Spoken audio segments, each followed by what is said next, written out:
ओम नमो भगवते।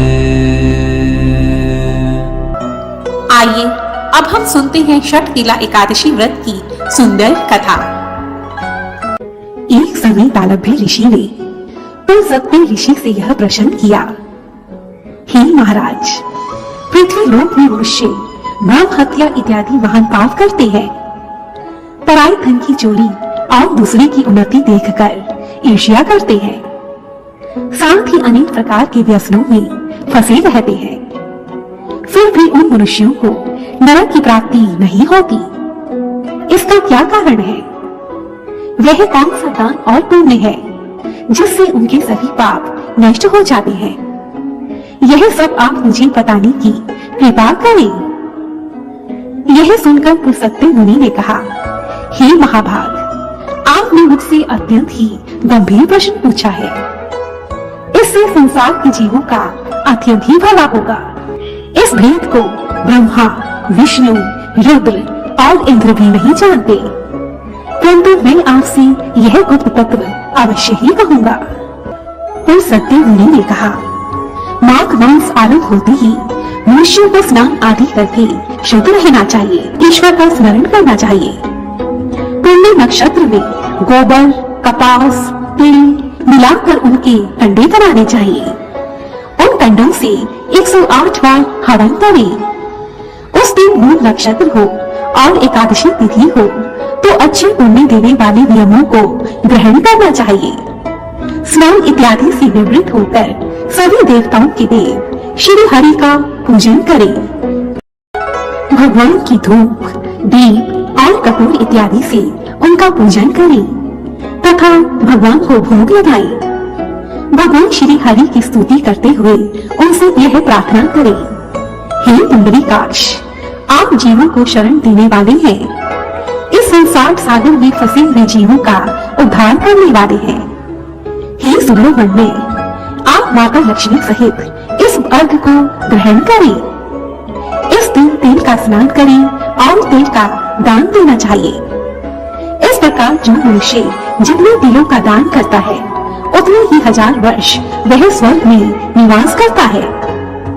तिल का स्नान, तिल का उपटन, तिल का हवन, तिल का तर्पण, तिल का भोजन और तिल का दान, यह तिल के 6 प्रकार हैं। तिलों के प्रयोग के कारण ही यह एकादशी षटतिला एकादशी कहलाती है। इतना कहकर पुलस्त्य ऋषि ने कहा, अब मैं तुमसे इस व्रत की पावन कथा को कहता हूँ, तुम उसे ध्यान पूर्वक श्रवण करो। एक समय श्री नारद मुनि ने भगवान श्री विष्णु से यही प्रश्न किया और भगवान विष्णु ने कहा, हे नारद, मैं तुमसे इस व्रत की सत्य कथा को कहता हूँ, तुम ध्यान पूर्वक श्रवण करो। प्राचीन काल में मृत्यु लोक में एक ब्राह्मणी रहती थी। वह सदैव व्रत और पूजा पाठ किया करती थी। एक समय पूरे 1 मास तक वह ब्राह्मणी व्रत करती रही। इस कारण उसका शरीर अत्यंत ही दुर्बल हो गया। यद्यपि वह ब्राह्मणी अत्यंत बुद्धिमान थी, परंतु उसने कभी देवताओं या ब्राह्मणों के निमित्त अन्न और धन का दान नहीं किया था। अतः मैंने सोचा कि इस ब्राह्मणी ने व्रत इत्यादि से अपना शरीर तो शुद्ध कर लिया है, अब तो उसे विष्णु लोक मिल ही जाएगा, परंतु इसने कभी अन्न का दान नहीं किया है और अन्न दान के बिना इसकी तृप्ति होना अत्यंत ही कठिन है। भगवान श्री विष्णु ने कहा, ऐसा सोचकर मैं भिखारी के वेश में मृत्यु लोक में उस ब्राह्मणी के पास गया तथा उस ब्राह्मणी से मैंने भिक्षा मांगी। मैंने उस ब्राह्मणी से कहा, हे देवी, आप मुझे कुछ भिक्षा दीजिए।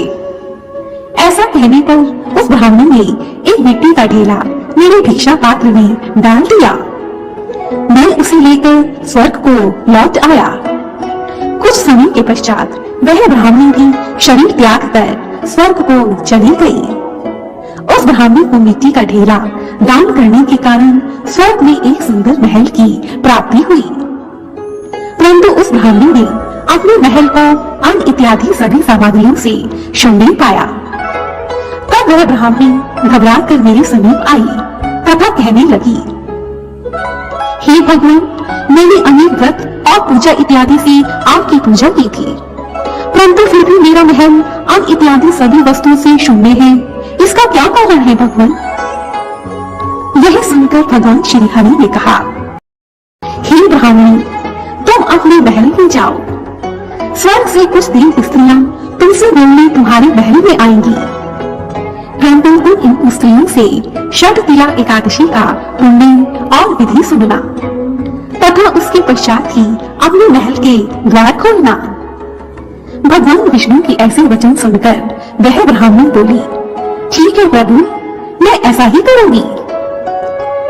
कुछ समय के पश्चात कुछ देर स्त्रियां उस ब्राह्मण के महल में आई और ब्राह्मण से द्वार खोलने के लिए कहा, परंतु उस ब्राह्मणी ने कहा, हे देवियों, आप पहले मुझे षटतिला एकादशी का पुण्य और उसकी विधि बताओ, तभी मैं अपने महल के द्वार आपके लिए खोलूंगी। तब उनमें से एक देव स्त्री ने ब्राह्मणी को षटतिला एकादशी का संपूर्ण महात्म्य सुनाया। इस महात्म्य को सुनकर उस ब्राह्मणी ने अपने महल का द्वार उन स्त्रियों के लिए खोल दिया। कुछ समय के पश्चात उस ब्राह्मणी ने षटतिला एकादशी का यथाविधि व्रत किया तथा तिलों का यथावत दान भी दिया। इस व्रत के पुण्य के प्रभाव से वह ब्राह्मणी सुंदर और रूपवती हो गई तथा उसका महल अन्न इत्यादि सभी सामग्रियों से मुक्त हो गया।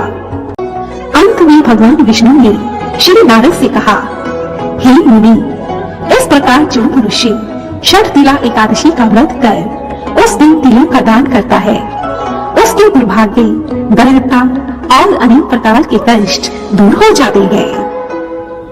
जय श्री नारायण। बोलो जय श्री हरि। ओम नमो भगवते।